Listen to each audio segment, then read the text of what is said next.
My name is Shaunak Day, and I work with deep learning technology, specifically for satellite image processing. But today I'm here to talk to you about the Internet of Things. Wait, let me see if the presentation loads. Yes, there we go. Thank you. Okay, first things first, as the presentation loads, just let me get an idea of what your experience with technology has been. Are you business owners? So how many people have their own businesses or have just started out? So what's the kind of scale that the business is at? Have you just started? It's been going for a few years.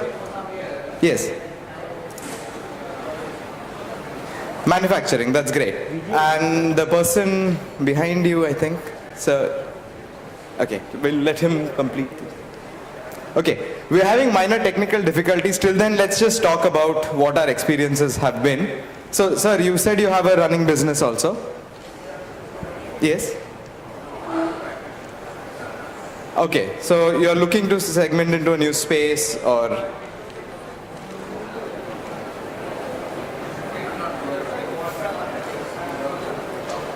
Okay. And anybody else who had a business? So we have manufacturing, some other sector maybe? Yes, sir? What's that? I'm sorry, I couldn't hear you. Construction. So perfect. So we have manufacturing, construction. Now, to both of you, sirs, what is one of the major challenges you say that you face every day in your, for manufacturing maybe?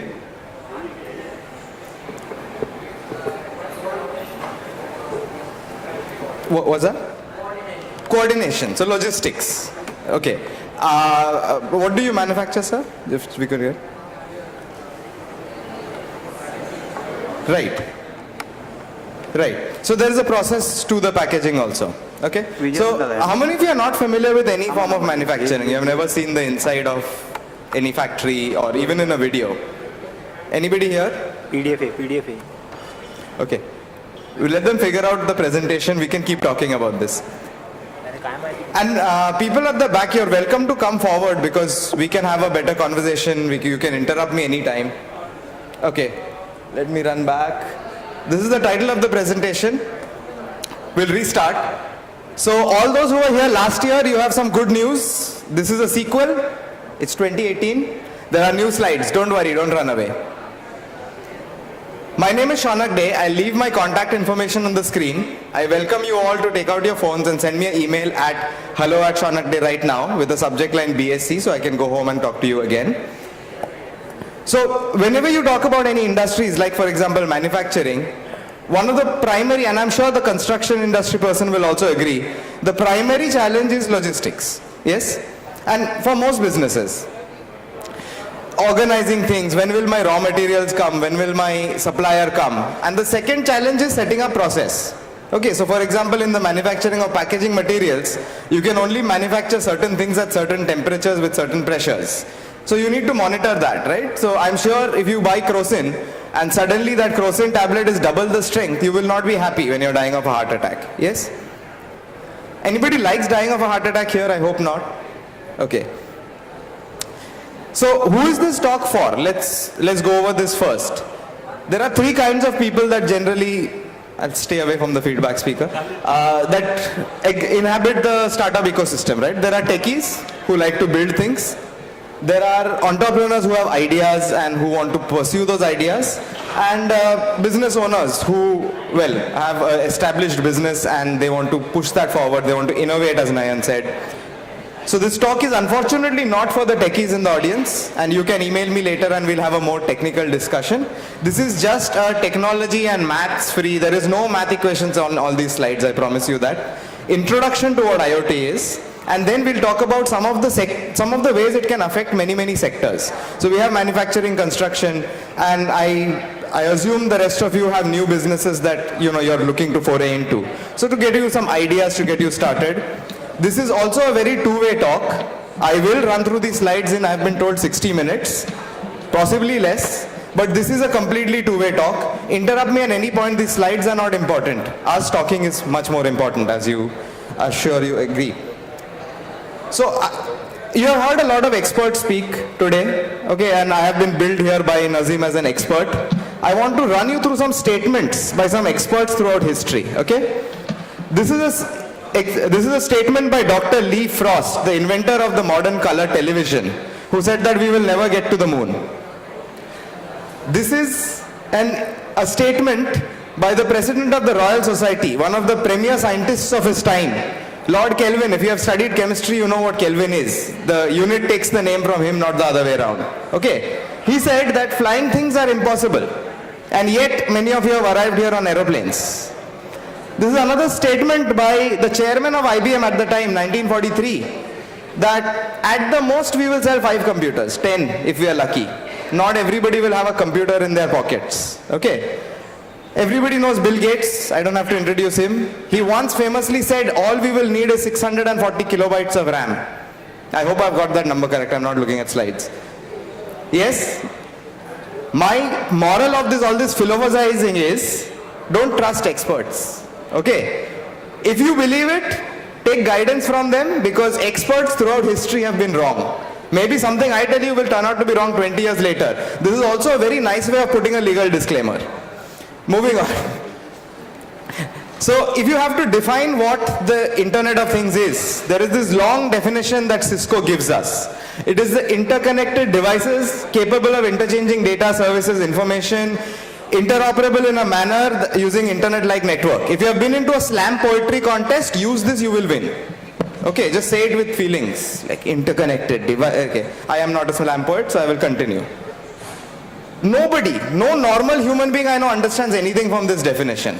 So let's talk about it in a way we all know. All of us watch Khana Khazana, or have watched at some point.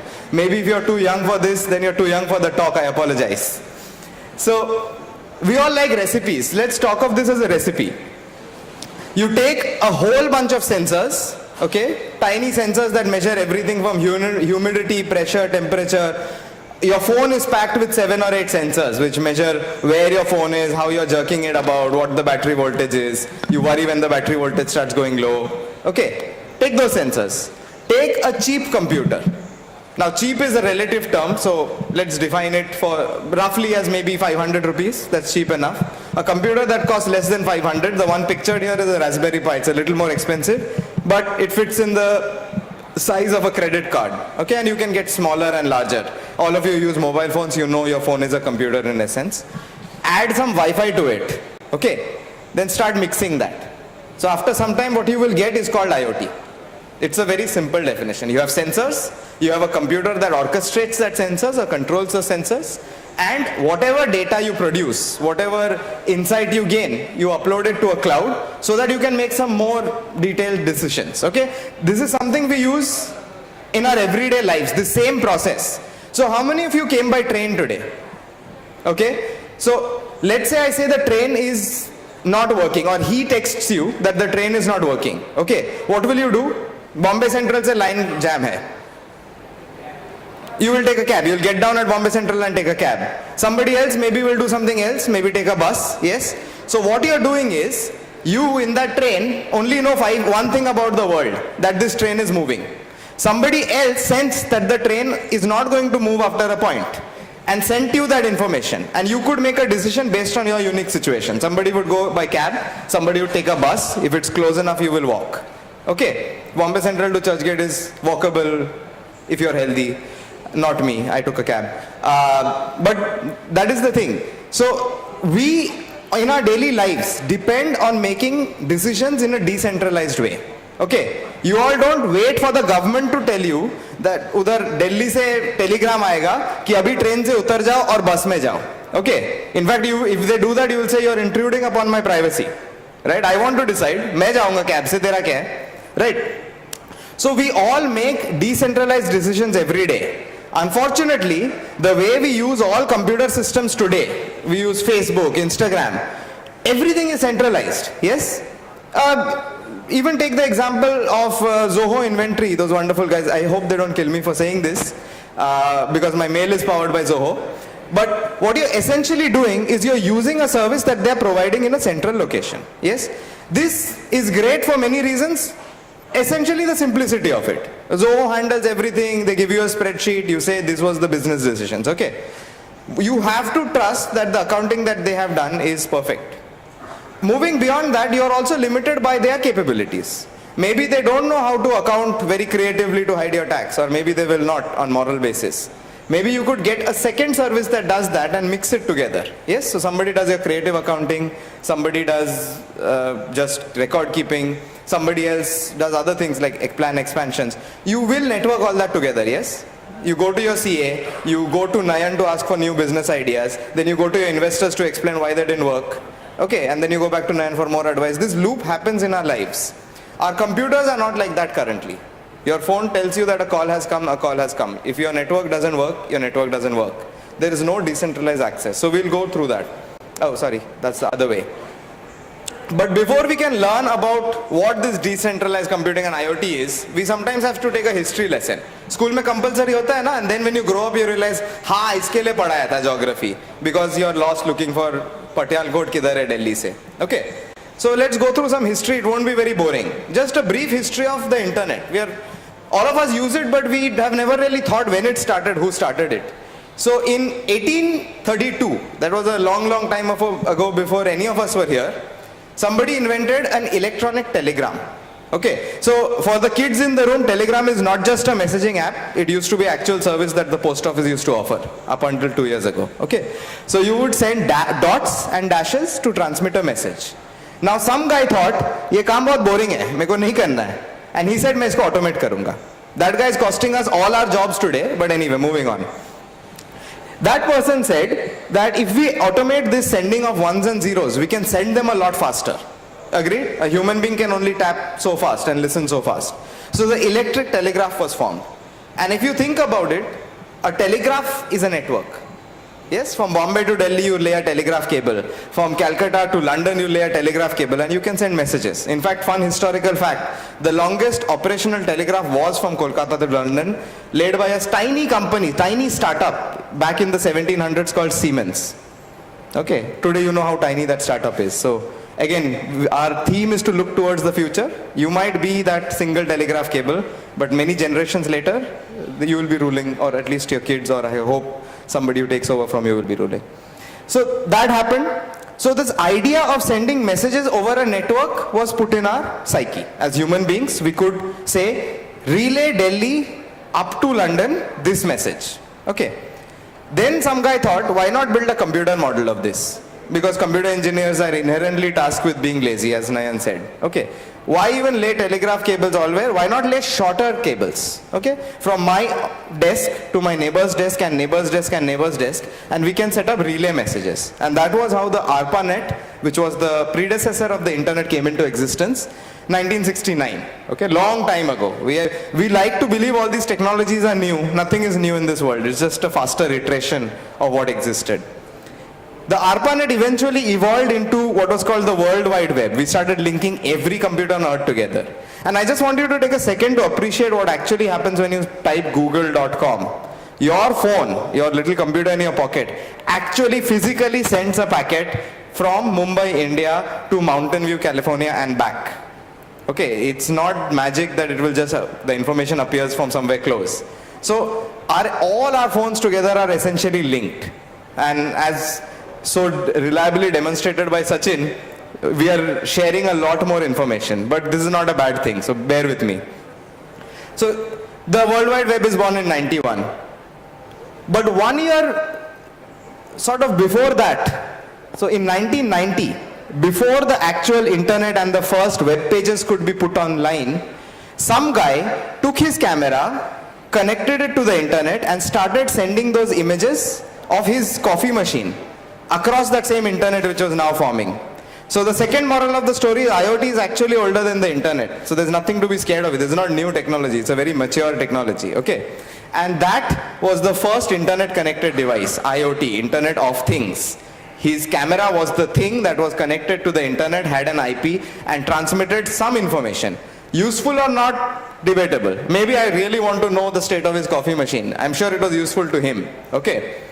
The next year, Tim Berners-Lee creates the world's first web page. Google and Amazon will follow a decade later. But this idea of connecting objects has been there for a long time. Okay. 1995, Amazon and eBay were formed. So for 5 years, we already had IoT before e-commerce was a thing. And I put this only because it's an e-commerce conference, just to give you a timeline of things. Okay, so that is the actual application that is running X Coffee. So you can monitor the coffee pot from wherever you are. And this was the world's first viral application. Everybody installed it. For what? God knows. Naya hai. Video dikh raha hai coffee pot ka, right? Anyway, that's how the IoT was born. And this is how Cisco's business group defines IoT. So the reason I gave you this history lesson, IoT as a word might be new. And it is in fact the ultimate marketing decision by Cisco. The concept has existed. We have always tried to connect our devices and messages and relay them by networks. Okay. Now, since we are at an e-commerce conference, it's important to tell you why you should be even listening to IoT. Why should you bother? So this is a timeline from in 2003. Every person had less than one device connected to the internet. Okay, and this survey was done in America, so it will reflect a little worse here. Maybe you had half a device. Why? Because you and your son might share one laptop, and your daughter and your wife might share one mobile phone or one pager or whatever was connected, right? Slowly, the number of devices per person is increasing. Number of connected devices. Devices can increase. You can buy a camera, but if it's not connected to the internet, it's not going to count as a connected device. Yes? Today you can buy cameras that directly upload to your Instagram. That's a connected device. Okay. So I want you to see around somewhere between 2003 and 2010, we crossed the point where there were more devices than human beings on earth. So, of course, while acknowledging our privilege, there are a massive number of people living without internet even today, or devices or anything, but still, for the people who own devices, we crossed that point. There were more internet connected devices than human beings. We ran out of IPs, that's why IP6 has come in. Okay. And if you look at the projection, by 2020 it is believed that we will have 6 devices per person, little over 6. And I'm sure all of you will agree. Let's take a random example. Sir, you have a phone in this room. Do you have 2 phones? You have 1 phone. Do you have one of those Geo dongles? Yes, you do. 2 devices. Some other dongle. 2 devices. Do you have a laptop? Of course, 3 devices. You see, we are already getting there. This projection is not very far off. Okay. So, why do we have to bother with that? What's happening in the current reality of the situation is, the primary principle while talking to a room full of business people is show them a number. Okay. By the next decade, 2030, Credit Suisse estimates that the market will be over $14 trillion. Okay. Lots of zeros, lots of money. So now imagine occupying even 0.1% of that market. It's large. This is another estimate from the same report. And you can see that just the sales of clothing and accessory, so if you're in the retail industry and you already sell clothes, you can compare this number very well. Just how much clothes, accessories will be sold with the help of this kind of technology is $4.25 billion. Not a small amount, not chump change, okay? And this is the target for next year. Imagine 10 years in. Some more very massively impressive numbers. The slides will be available to you so you can go through them. But the idea is that in our own Asia Pacific region alone, we are looking at $2.6 trillion of industry from connected devices. So it's a good time to get into it. In fact, it was on Gartner's list and forecast of technologies to look out for. Around 2 years ago, this report came out. And they come out so the Gartner quadrangle is famous and everybody probably knows it. If you haven't seen it, you can just go on their website. So these are the technologies that they said will dominate the next decade. Okay. And at the end of this presentation, I'm going to show you how all of these are tied together. But for now, let's focus on Internet of Things. Okay? Just to give you a brief overview, this is somehow how all of the things will tie together. Your user, the person you want to sell to, the most important person in this room, is sitting and experiencing life. And your primary objective is to figure out what in his life he lacks that you can sell it to him or her. Okay? That is the purpose of IoT, machine learning and everything, and this is how it sort of loops together. So you will have your user, you know that the user needs X from your device mesh. You send it to a centralized server, you say, okay, the user needs X and the user usually buys from Y brand, let's give them this advertising on this device. And this is not unfamiliar. 2 years ago when I used this slide, this was very new and modern and the future. But now, just 2 years later in 2018, I think you all have experienced this. You want to go on vacation, you search good vacation spots, and Ixigo bombards you with advertisements of flight fares. Okay, so we are already getting there, but we'll see more in detail. The most important thing to understand from that last slide and in general is that any insight I can gain on my customer is gold. Okay, insight is information, and taking advantage of that insight is the most important. Let's say I build the world's fastest car, okay, and nobody wants a fast car. They all want a luxurious car. I am in the wrong market, I am bound to fail, right? So I like to use these three sort of bowls to explain this concept in a very simple way. Let's say there is a plate in front of your consumer, okay. You can have the insight that the consumer probably is hungry and expects food on it, okay. And at that moment, if you ladle the soup in that bowl, your consumer will have it. Okay, after a wonderful lunch at a conference, if I come trying to sell you soup even for nothing at all, you will not buy it from me. So insight is the most important thing, and insight is the primary product of the IoT revolution. Okay, so you often hear data is the next oil. Okay, cool, data is the oil. There has to be a pipeline, right? And that is IoT. Okay, you'll also hear in this data age, the consumer is the product. Okay, right, but how do you logistically deliver that product? There has to be a network supporting it. These are some of the industries that IoT touches on, and we'll talk about a small subset today, not all of them, of course. We cannot go into defense and pharma and everywhere. We'll talk about smart cities, we'll talk about education, healthcare and retail, but we'll focus on retail since this is that's one thing we all understand very well. Okay, so let's start with talking about what IoT in retail, what has been implemented, and what you can look forward to in the near future. So, have you all been to your local supermarket at some point?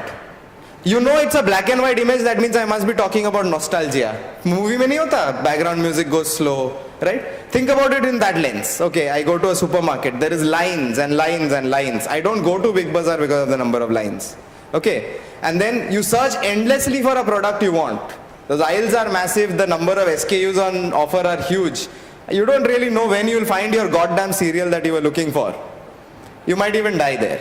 It's actually a fact. 1.8% of all people who visit supermarkets die at supermarkets.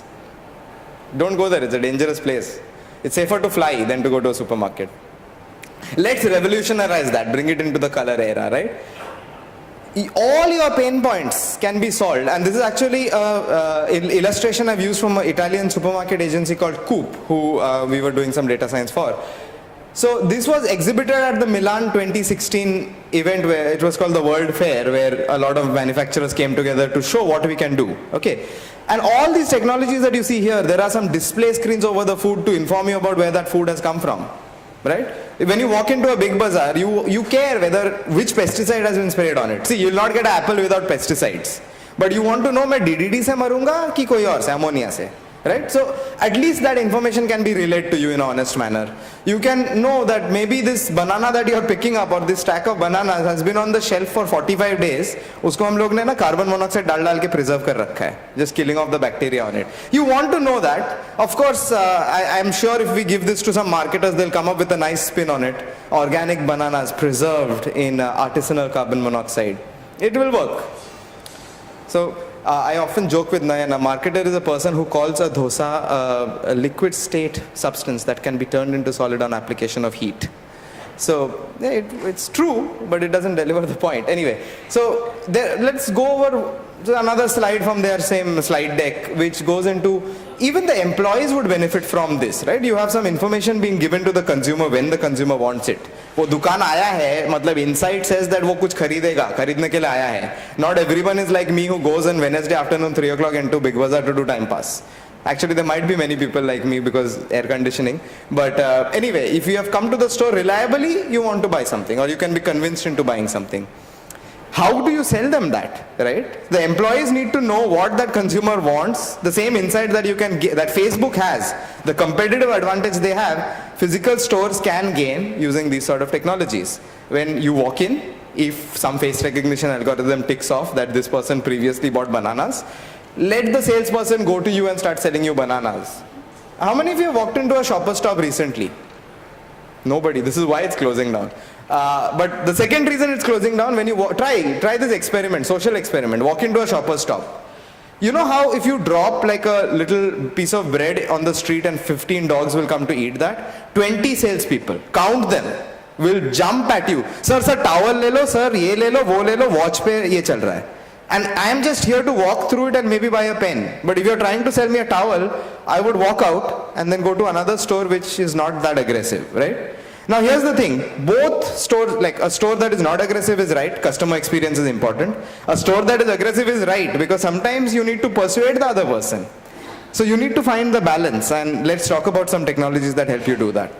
So I put just some pictures on the slide deck and I'll go through them in a clockwise way. Some other threats that retail sectors and now delivery sectors like Flipkart and Amazon often face is pilferage or stealing. Okay. So we put up security cameras everywhere. I'm sure in this room, apart from this wonderful camera taking pictures of us, there are enough cameras to make sure that if somebody murders somebody, there will be a nice case against you. It might get dropped because I've been told there are good lawyers also. But the point is, we are being watched. But I can watch you steal a product and then do nothing about it, or maybe just find you later. But I cannot help it if my own employee helps you. You understand? घर के अंदर का चोर पकड़ना मुश्किल होता है. And that practice is called sweethearting. That is a very nice word given. So the way this works is you operate in pairs. So let's say I walk into a retail store like Shoppers Stop. I'll buy a shirt. So t-shirts are usually the best for this because I'm teaching you how to do crime. Don't come and prosecute me. Legal disclaimer, if you do it, it's on you. Take a shirt, make friends with the cashier at the counter first. So a shirt is big and flat in packaging and has its barcode somewhere in the central, okay? And it's relatively cheap, you can afford to buy it. It's a low-end investment. Now go to one of those Lamy, Parker or Sunglass places. Maybe the pendant place, that is usually the best, highest value, high ticket item, right? Take that, hide it behind the shirt and walk to the cash counter. You don't even have to actually hide it, you can just pinch it at the edge, okay? Now when the cashier moves across that laser scanner, if he or she only moves the shirt, keeping that ring concealed, you're not going to be billed for the ring, okay? The security guy standing at there will hear the barcode beep and be like, हाँ, इसको तो bill कर दिया. Nobody will ever know that the ring has left the premises. जितना भी camera लगा लो. Small enough to conceal.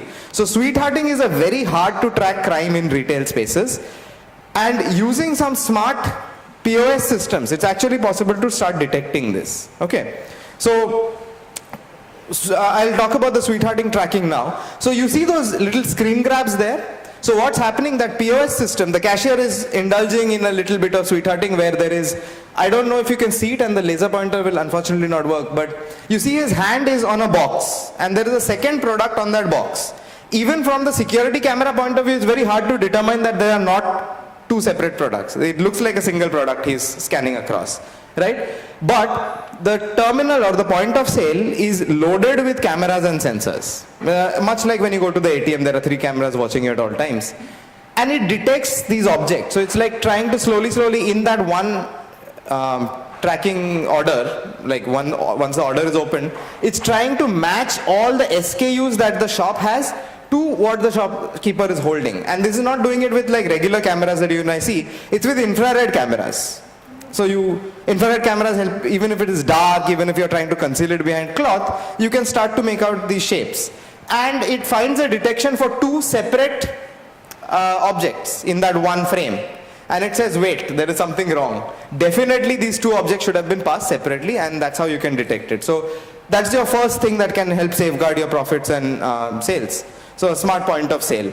The second thing is we all barely use cash anymore when we go into restaurants. It's always take out a card and split it. And slowly more and more innovative payment methods are coming in. Bitcoins, maybe they will be a payment method, maybe they won't, but you might have to start accepting them. So when you have a smarter point of sale system, it can accept everything that Apple gives you, Apple Pay, Samsung Pay and so much. So Apple is learning everything about that consumer spending habits, but so are you. Right? If you can track that, log that, and you know that this Apple phone, so every phone has a special serial number. the IMI number or the MAC ID, that is usually transmitted when a pay exchange happens. So I'm talking about Samsung Pay, I'm not familiar with Apple Pay, but it has to be the same mechanism. That is the safeguard. Okay. So now if you start logging that number also, you know how many times that customer has come in your shop, you know what they usually buy and how much they spend. So you can gain the same kind of insights. Don't just cry, मेरा data लेके चले गए. तुम भी लो data, नहीं तो कुछ बचेगा नहीं. That was Sachin's takeaway message, and I will also repeat that.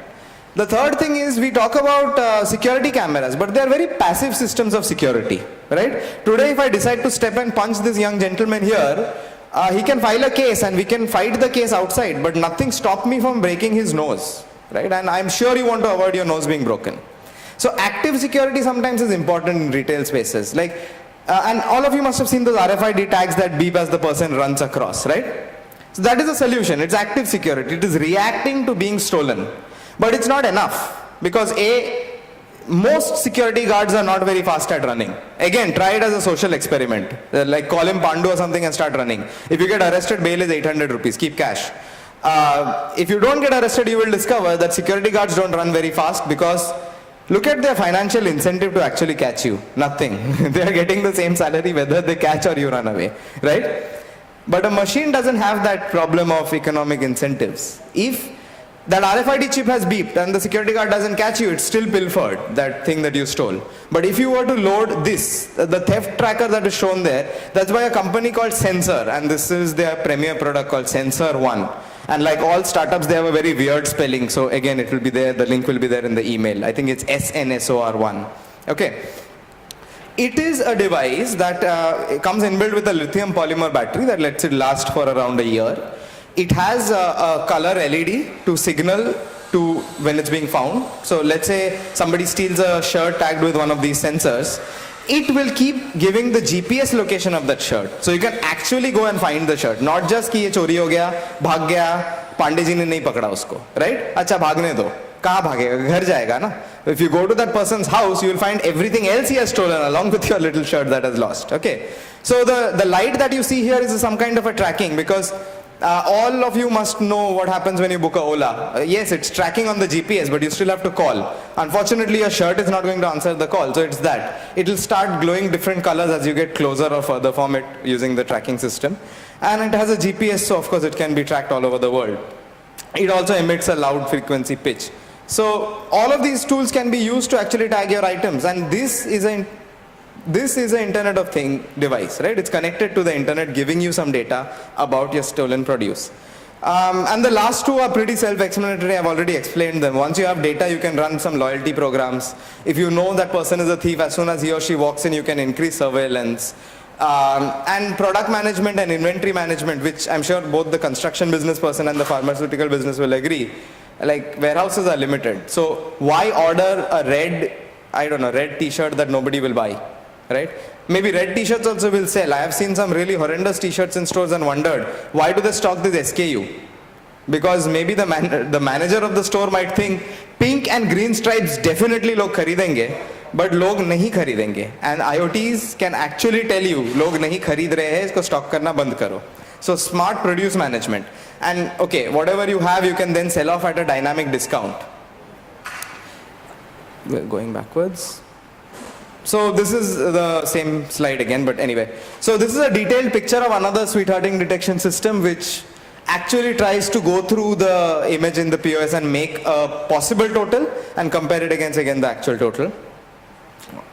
So some other things that you can use to enhance your like a customer's experience in store. So all of us carry smartphones. Many a times when you walk into a store, one thing I miss about Amazon is I cannot compare that product or see its complete specifications, right?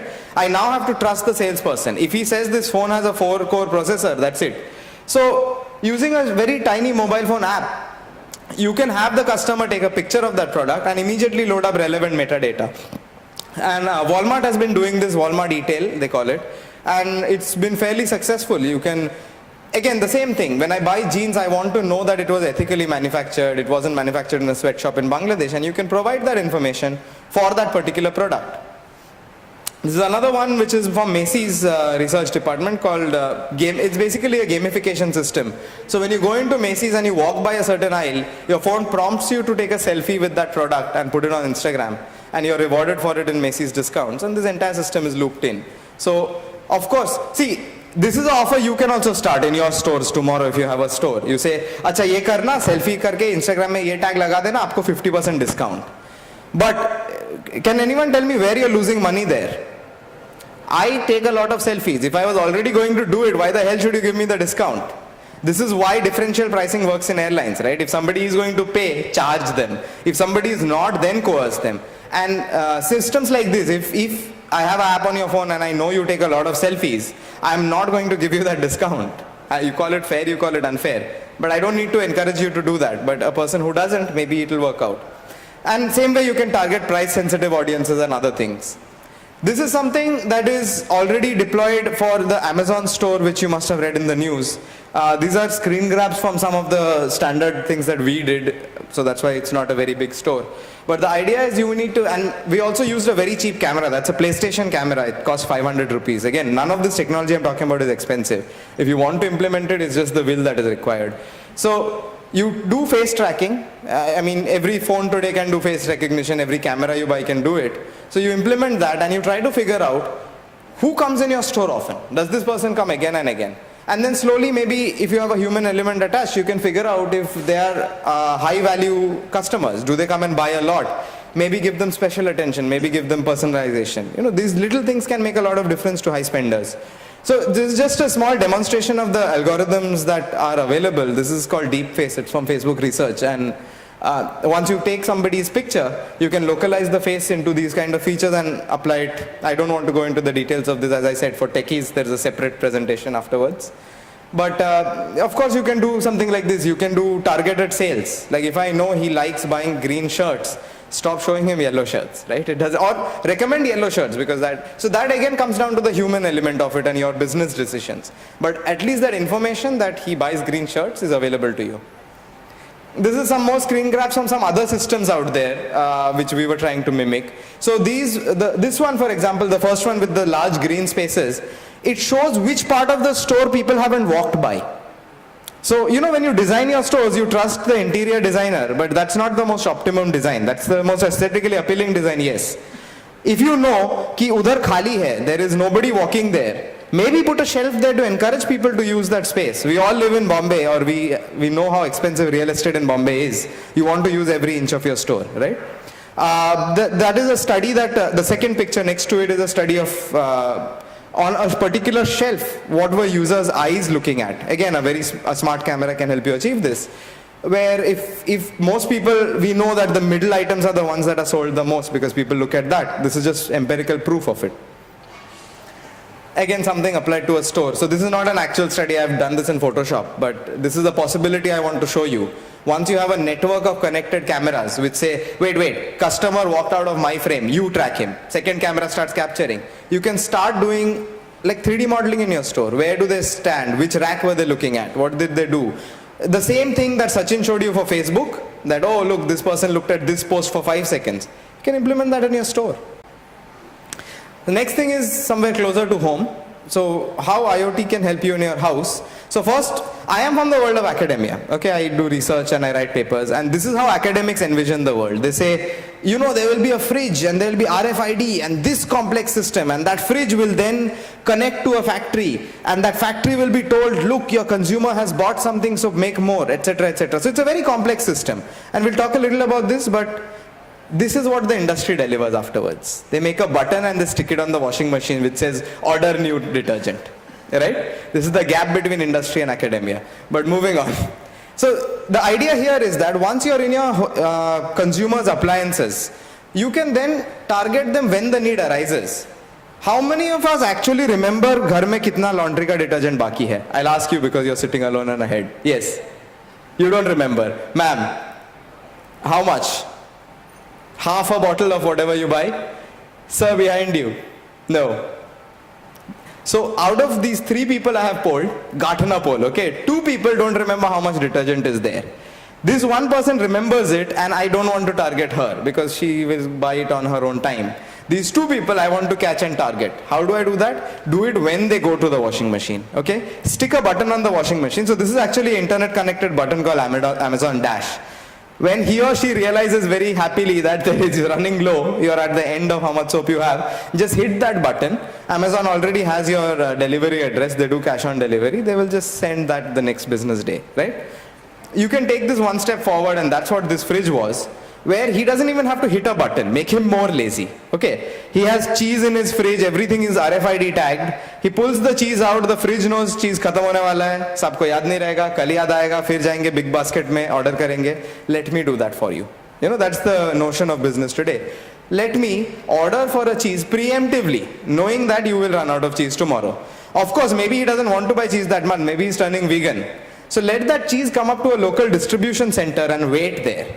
Till he remembers, oh, I have to buy cheese, presses the button on the fridge and it is dispatched in hours. And then he's impressed by the business and doesn't use the competitor. Okay? Is the picture becoming slightly clearer? So this is the Amazon Dash, you can look at it. You can build for your own businesses a device like the Amazon Dash for under 300 rupees. Okay? How many of you have used a Chromecast? That makes it easier to talk about it. Chromecast somebody has used it, okay. So since I'll describe what the Chromecast does and how it connects to your Wi-Fi. The first time you plug a Chromecast into your TV, it will ask for your Wi-Fi password, okay. Once it receives the Wi-Fi password, it goes in a loop of providing a service. That service being streaming your desktop. The same way these devices can be made to work. The first time, the device emits a Wi-Fi. You connect to the device's Wi-Fi, store your details. Once the details are stored, the device is now on your home network, and whenever you decide to press the button, an order is fired to your store, and then you can handle it as you do, right? Again, meet the customer when the need arises. These are some examples. Again, these are all photoshopped, so if you're looking for new business ideas. For me personally, the razor is one thing that I think of when I start shaving and it is rough and I'm like, naya razor kharidna chahiye tha. Right? Just press a button on it and the razor should arrive at my doorstep. Some other things, you can monitor fridges, you can monitor paper supply at offices. You give out a nice box which has a camera in it which monitors how much paper is there. You see the paper run out, pre-deliver your brand of paper to the office. You know, don't wait for the sales manager in that office to then decide to buy a new brand of paper which may not be your company's. And of course, the most important which is being developed is dose alert. So it reminds you when your medication is due and it orders new medication when you're running out. So all of us have heard smart city speeches. You know, without going into the politics of it, smart cities are in general a good idea. And I'll talk about Barcelona, which became the world's first smart city around 4 years ago. And let's see some of the developments in Barcelona. Okay, so this is a beautiful picture of Barcelona. And this is from their template flyer. This is what they started out imagining would happen. So they first imagined that they would give open data access to the city, which is a reality. Today you can get information about every sewer line in Barcelona. I'm not kidding. You can literally track when a person has flushed in a certain house, and it's available and open. So if there is a blockage, a private company can go and address it. Similarly, they've done it for buses, roads, electricity supplies, smart grids, and so on. And I'll talk a little about smart grids after this. Trash cans were made smart, so there were level sensors and load sensors. And right now in India also there's a push for that. There are something called binary which has been deployed in various stations. So if you see a full bin, just scan the QR code and the municipality knows to come and empty it. Well, these have variable rates of success. Unfortunately, a lot of smart dustbins in India were being stolen. So that is another thing we can talk about. Then smart mobility. A lot of us have rideshare apps, but rideshare apps are at a market segment above public transportation. For me to come here by train is 20 rupees. For me to take a Ola share, maybe 50 or 80. So you want to hybridize that, okay? Because yes, there is a consumer who can only afford public transportation. Yes, there is a consumer who can always afford Ola. And there's a consumer who will mix it in 50-50. And you want to optimize that to reduce the traffic problem. So anyway, these are some of their goals that they had when they started. This is a slide from Cisco Systems. This is what they have achieved after 4 years. They went far above and beyond that dream. See, sometimes when you're dreaming, you don't know how much you can achieve. Sometimes you achieve nothing. That's a part of process of innovation, as you have heard from the speakers before. But sometimes you achieve more. So they started out with trying to build live bus maps, and they realized they're tracking traffic. So then they started manipulating the signal timings to control the flow of traffic. And this knowledge came from tracking the sewer systems, because traffic, sewer, and pretty much everything share one property. They all flow. Okay? As gross as that sounds, they are the same. So even with a sewer line or with water pipes, you must have noticed, you put a bigger pipe in front of a smaller pipe, suddenly you have created a bottleneck, and that's going to cause a build up, your pipe bursts, right? So similarly, traffic is the same. You have a 6-lane highway leading into that tiny JVLR section, and anybody who has been on JVLR will agree with me here. You are going to create a build up, right? So now when you study that pattern, you can A, manipulate the signal timing, so that the traffic starts moving, or B, just plan better, have a separate road section, have an on-ramp. So, and also this slide also has a lot of the vendors that got involved in this. So once you start off something, you know, you need supplies from a lot of people. So everyone from, so the slide is from Cisco, but you see Schneider Electronics and a lot of other people got in and said, okay, you are collecting this data, we can use this data, and this device will work. So this is one of the benefits of having open data systems. Sometimes you don't know how to use the data. Let everybody come and interpret it. Okay, so Barcelona started off that. It's not enough to put IoT and start regulating your traffic. They also learned from it. They changed the design of how city blocks work. So this is how Barcelona used to look before, and you can read the news article accompanying this. There's a link clickable on the slide when you download it. And the traffic was both ways at the intersection, right? So traffic comes from here and here as a normal intersection. And they said, you know what? Our data is telling us, if we eliminate the traffic in the internal grid, so they call it super blocks, so city blocks, so super blocks, okay? We eliminate the traffic in the super blocks, that is the green. They have completely made it no entry. Nobody can go there, nobody can do anything. You can only walk there, okay? So the road has been dedicated to walking. And the road outside has become a ring road. So you can only move in one direction. So if I have to go to the middle block, I can drive up till here, move in this ring, decide where to park my car, and then walk to the middle block. So this has done many things. So there's some psychological advantages. You know, when you and I are inside cars, we are inside metal shells that separate us. So we never talk, we never interact, we never empathize. So a lot of those things have happened. Unfortunately, I'm a technologist and least interested in human interaction. I would much rather be left alone.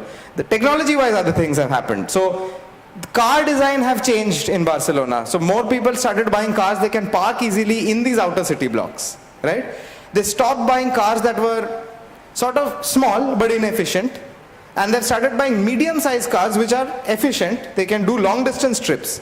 People stop taking their cars out for very short trips, because if I have to go from city block 1 to the other and I cannot drive there, what's the point of taking my car out? And this habit got inculcated. So super blocks have been a massive success. The reason I brought this up is because, yes, technology solves one problem, but ideas and good governance solve some others also. And these are some bus systems that you can see. Some of them have been deployed in Navi Mumbai. This is the smart bus system. So I will share these slides, so don't worry about taking pictures. I'll talk about another work that I've done with farms. So you'll see, so this is a picture of a farmer in Vijayawada who grows sugarcane, sugarcane being one of the major cash crops in this country. So are all of you aware of the fact that if you harvest sugarcane, they lose the amount of juice you can take from them? Has anybody experienced this? Okay, so if you ever decide to make sugarcane juice on your own, this is what happens. Once you harvest sugarcane, the water vapor starts dissipating out of it and it breaks down the sugars in the cane. So a cane left to dry will be less sweet than a cane that is freshly harvested, okay? And in our country, unfortunately, logistics look like this. It's harvested manually, dumped on a truck, and then sent to a sugar factory where this process happens. It's from a textbook, so don't bother reading it. Something happens in the factory, okay? Forget the factory, we are not even modernizing that. We are modernizing this part. So this is a picture of me in Vijayawada, and that is us on the floor of the Lucknow planning division with topo maps, trying to make some floor plans, literally. Anyway, so what we did was, we took an open source GIS system called QGIS, and we said, we gave a farmer a big red button. No complex app, no messaging system, no Seva Kendra. Literally a red button. कल सुबह फसल काटोगे उसके पहले ये दबा देना. That's literally the instruction left with the farmer. Remember, when you build something, make it simple so everybody can use it. Farmer hits a button. Our central system logs that. We know that the person is going to harvest close to ½ acre at least per day. And accordingly, the trucks are dispatched the night before. We live in a country of broken roads and far-reaching villages. Okay.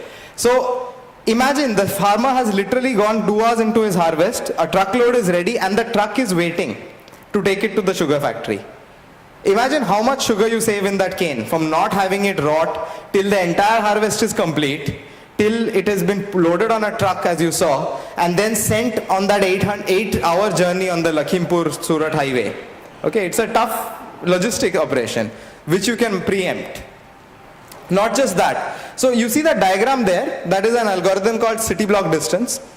Nothing to do with cities or blocks. It's a mathematical model that lets us predict the driver willingness. You see, for the first distance, so I've actually scaled it back. This is much larger. I just wanted to show you a view. So for the first few hundred kilometers, a driver is very energetic. The road accidents are low.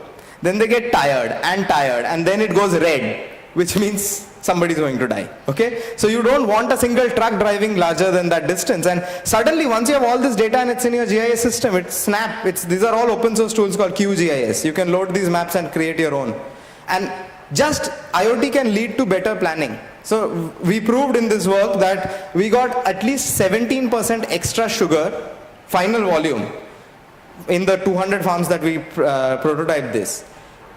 Sugarcane contributes to close to 24% of this country's GDP. I am sure you would like 17% year-on-year growth in your GDP, yes? So just the potential that is available. This is another system that I worked on. This is actually a script screenshot. So you can go and read this whole entire great detail. I won't bore you here because I've bored you enough in that 90-page document. Okay. The idea is that it was an ECG sensor, a pulse oximeter, and some other things that were connected to the internet. This is actually in 2006, so IoT wasn't a big fad. I just called it Internet Connected Telemedicine System. So now I would call it IoT Telemedicine System. Same thing, new moniker.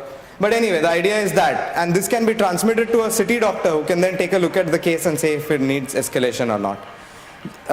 Just in the interest of time, I'll run through quickly of some of the products already out there or that are being developed. So this is called Nod. And have you ever wanted to be a magician, like lights, band ho jao? This allows you to do that. You wear a little ring, control your ACs, control your lights, TVs, and various other things. This is a smart mirror. It can be built simply. You can actually build this yourself. The operating system is available. It runs on Android. You take a normal LCD TV, break it apart, and that is where most people stop building things themselves. But break it apart, break a few TVs to learn. Take the LCD layer from the TV and stick it behind a mirror, and you will get this, right? And you can build your own smart mirror to greet you in the morning and say you look really good or whatever, motivation.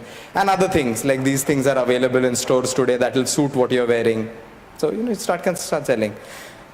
Internet connected mirror, a play on the topic with the selling involved.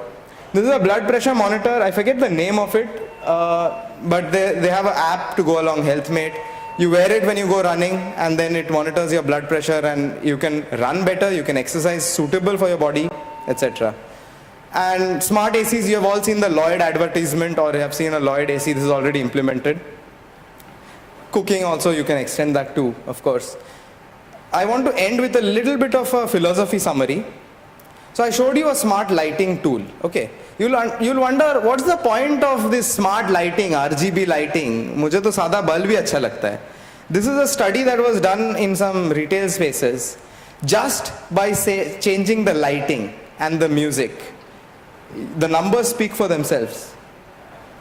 You see, you will say 5% difference is a lot of difference for nothing, for just changing a bulb. Come on.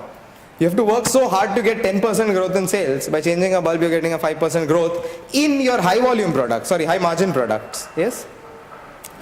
So the moral of the IoT story is, yes, IoT is wonderful. Yes, there's many things to do. But at the fundamental level, it helps you achieve one thing, which is the most important thing in business. Understand your consumer better. There's a very famous story by the CEO of Coca-Cola who went around asking his legal team, so what do you do? And he said, I specialize in intellectual property theft. I specialize in criminal law. No, they all sell Coca-Cola. We are all here to sell whatever our products are. Okay? Remember that. These are all tools which help you experiment and understand your customer better. They are worth nothing if you don't understand your customer better. There's massive potential to be unlocked, but I'm going to take one last minute before I go to introduce something new.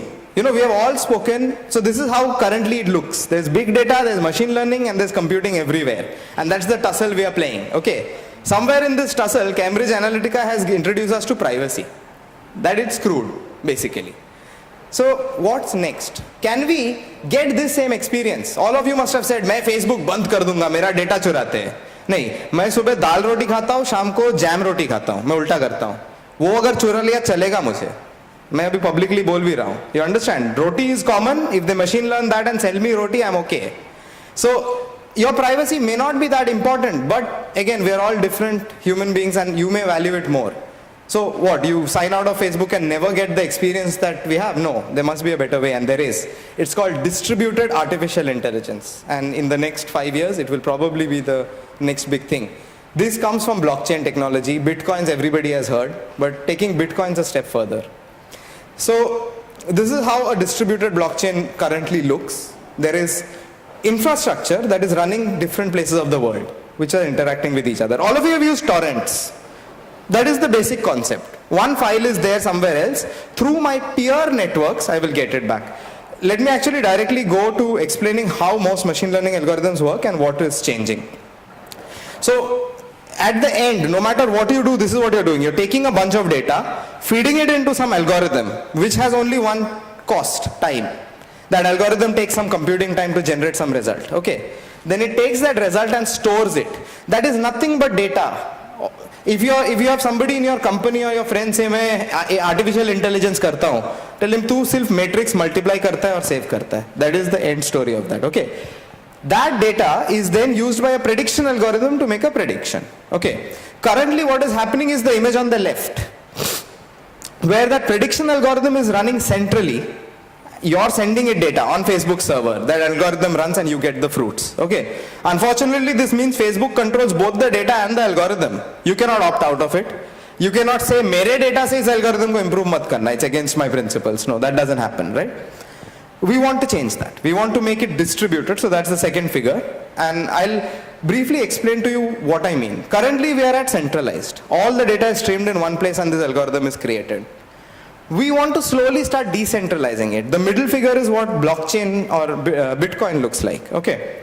You do a transaction, somebody else somewhere verifies the transaction for you. It's not a officially designated transaction computer, nothing. It's not centralized. Once they verify, they say, okay, the transaction was okay. And this is decentralized. So even half of the network goes down. Tomorrow India says it's illegal. It doesn't matter. The network will morph and continue. Tomorrow US says Facebook is illegal, it can go down. So there is a robustness. Distributed is even more than that, where all the nodes in this network, all the data is interconnected. And this is very useful for the Internet of Things. So imagine you have a whole bunch of sensors in your farm. Each sensor takes independent decision whether water is needed here or not. Right? Like we all live in different parts of Bombay. My friend from Borivali calls and says, hey, बारिश हो रहा है इधर. I say, नहीं हो रहा, मैं अंधेरी में रह रहा हूँ. Right? And somebody in Kolaba says, डूब गया मैं. So every sensor will give different data, they will take in different inputs. They will apply that same centralized algorithm because each one of them have a copy of that algorithm and take independent decisions at a distributed level. So by the way, if you're sick of Facebook, there is already a distributed social network. You can experiment with it. It's called Diaspora Foundation. You install it on your phones or computers. You get your friends' data. You're not giving it to Facebook. It's the same thing, right? Either you give it to them, they become rulers, or you become rulers. Why not you become rulers? Your friends get a copy of your data and your social network is held between you and your friends. Tomorrow you want to do machine learning on this. See, of course, the UI is amazing. It looks like Facebook, it behaves like Facebook. What's missing? No machine learning. So there is no tagging of photos automatically. You'll start to miss that. बोलोगे, मुझे distributed भी चाहिए, machine learning भी चाहिए. And that's where distributed AI comes in. You can distribute your AI algorithm and still get the same experience. And the final bit of philosophy that I'll leave you with is, whenever you do all this and whenever you do data science on IoT or out of IoT, remember there are 4 kinds of results you can get. Not accurate, not precise, don't pay your data scientist, fire the guy. Accurate but not precise. You're hitting the target every time but at different points. Okay? That's also good data science, that's also important. You can be not accurate at all, but very, very precise. Repeatably, you will get the same wrong prediction. This is also okay because you can offset that. And ideally, you want to be accurate and precise. But whenever you do any of this, when you go back, you implement networks, even when you think of your business, try to think of what you're being here. Are you being very accurate but off the target? Or are you being off the target a lot, but on an average okay? And the middle two is all you need to aim for, okay? So with that, I'll stop. I hopefully have my information up on the screen, and you can feel free to drop me an email. I would encourage you to do it right now. Put BSc in the subject line, and I will go and reply to you if Zoho works properly. I'm endorsing that product for free, but okay. So questions, we can take one. Yeah. Yes, anybody questions? Yes. So what is the difference between design thinking and Internet of Things? Like yesterday we learned about design thinking. Yes. And now what is the difference basically? So that is what I wanted to drive home with the history. There is not much difference. Bitcoin is not a new concept. Cryptographic currencies have existed since the 70s in papers. Like people used to solve that.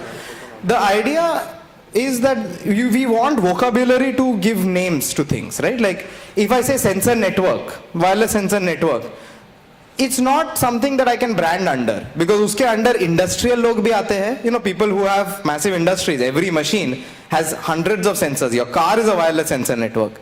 But a wireless sensor network is not the same as a sensor network deployed in retail. So we give this name, IoT, to summarize a function. Now, design thinking is an overall philosophy. Okay, you have a lot of data, you have a lot of sensors, you are continuously iterating. It is design thinking. One of the tools that you can use is the Internet of Things. One of the tools you can use is big data, machine learning, and whatever, right? So that's so it's basically a way of implementing design thinking. One way of implementing. See, all of you can take design thinking home today. Yesterday you learned it. Tomorrow you can open a spreadsheet, start logging your data, like customer sales, right? Make one change, start logging that, compare month on month what changed. That is design thinking. Now if you want to do it across the world for everybody, you need some language to describe it, and that is all of this. Okay. Okay, thank you. Shaunak is here with us till networking break, yeah, so we can have more questions with him during the break. Thank you very much, Shaunak. A round of applause to him.